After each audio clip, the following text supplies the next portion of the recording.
plus un petit résumé en fait de cette étude. Donc le bio a vu son importance augmenter, et notamment pour un segment. Où on l'a vu, c'est devenu 11% du processus de choix. Donc c'est quand même assez important. Zéro émission de carbone a toujours une acceptation faible. Et en fait, on a une certaine forme de polarisation entre ceux qui vont valoriser effectivement un message environnemental par rapport à ceux pour lesquels il y aura un rejet. Donc si je reprends un petit peu la valeur ajoutée de ce type d'approche, c'est que d'abord, on peut avoir au niveau agrégé qu'est-ce qui est important de ce qui l'est moins. On peut aussi associer une valeur financière aux différents attributs que les consommateurs vont valoriser. Je ne vous l'ai pas montré, mais on peut aussi le faire. On peut ensuite opérer une segmentation, donc ça c'est important. Et le dernier outil que l'on peut faire avec cette étude, avec ce type d'approche, c'est qu'on peut créer une sorte de simulateur de marché. Alors ça va être intéressant. Alors peut-être pas forcément ici parce que le nombre d'attributs est assez restreint, etc. Mais ici c'est de manière hypothétique ou théorique d'une certaine manière, en fonction des attributs et des vins qu'on a dans cette étude, à partir des utilités que chaque consommateur va apporter à chacun des messages, ou à chacun des attributs, ou à chaque niveau d'attribut, on peut mesurer quelle serait la part de marché de chacun des vins. Donc ici, première hypothèse de base, Southeastern Australia, ça serait l'équivalent de vin de France, d'une certaine manière. Donc par définition ou par simplification, on a mis ce vin à 12,50 $. Ensuite, Heathcote, c'est la région en Australie qui est la plus renommée pour le Shiraz. Donc pour simplifier, on a mis ce vin-là à 25,50 $. Et ensuite, la McLaren Vale et la Barossa Valley sont assez similaires au niveau de l'offre de Shiraz. Et donc nous avons mis ces vins à 19 $. Qu'est-ce que ça nous donne au niveau des parts de marché respectives de chacun de ces vins?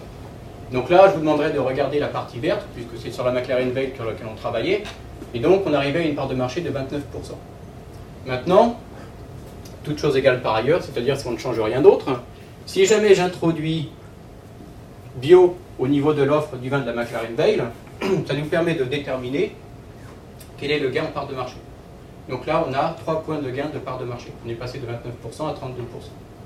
Donc ça peut nous donner une indication sur si j'introduis ce message-là, est-ce que je vais gagner en part de marché si rien ne bouge autour, bien évidemment.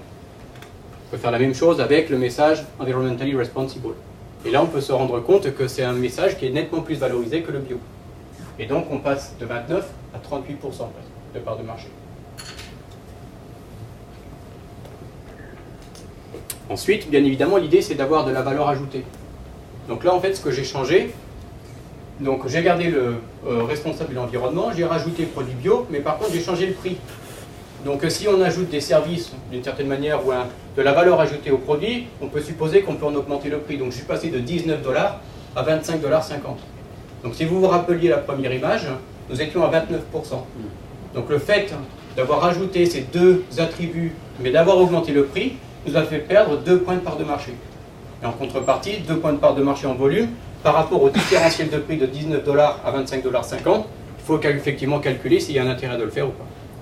Alors c'est un projet que nous sommes en train de mener actuellement pour l'association des vins de Pays d'Oc, donc Pays d'Oc IGP. Et donc le Pays d'Oc IGP, l'association ou les vins de cette région-là, ont souhaité être un petit peu, d'une certaine manière, à l'avant-garde du développement durable.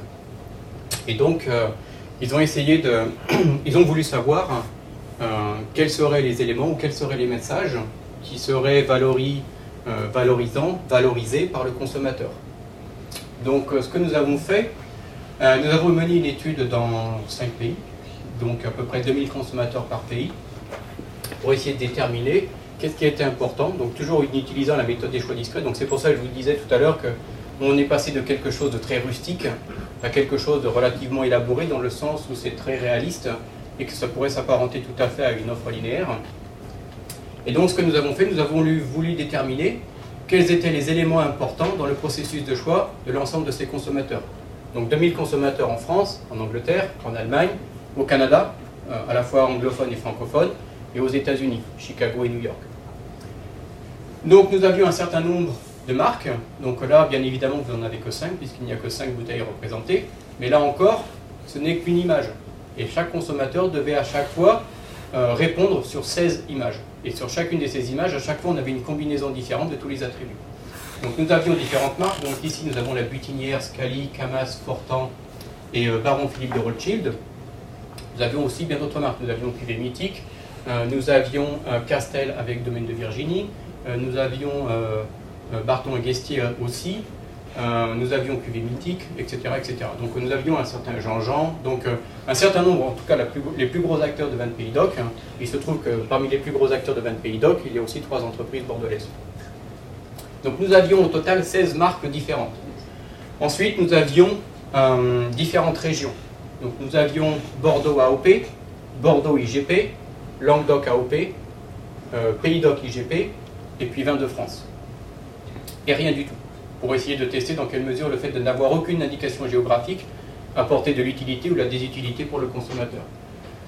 Donc nous avions les marques, nous avions les régions, nous avions aussi différents prix, donc en France et en Allemagne de 3,49 € à 12,24 €, avec 6 prix entre les deux. Nous avions, comme vous pouvez le voir ici, la médaille d'or. Nous avions aussi le degré d'alcool, qui pouvait varier entre 10 degrés et 14 degrés, donc pour savoir si les consommateurs ou des consommateurs valorisaient un peu plus des degrés à faible teneur en alcool ou à plus de teneur en alcool. Nous avions un certain nombre de cépages, et comme vous pouvez le voir, donc cépage blanc, cépage rouge. L'idée en fait c'était de savoir quel vin ils achèteraient à déguster avec des amis ou leurs partenaires ce soir par exemple.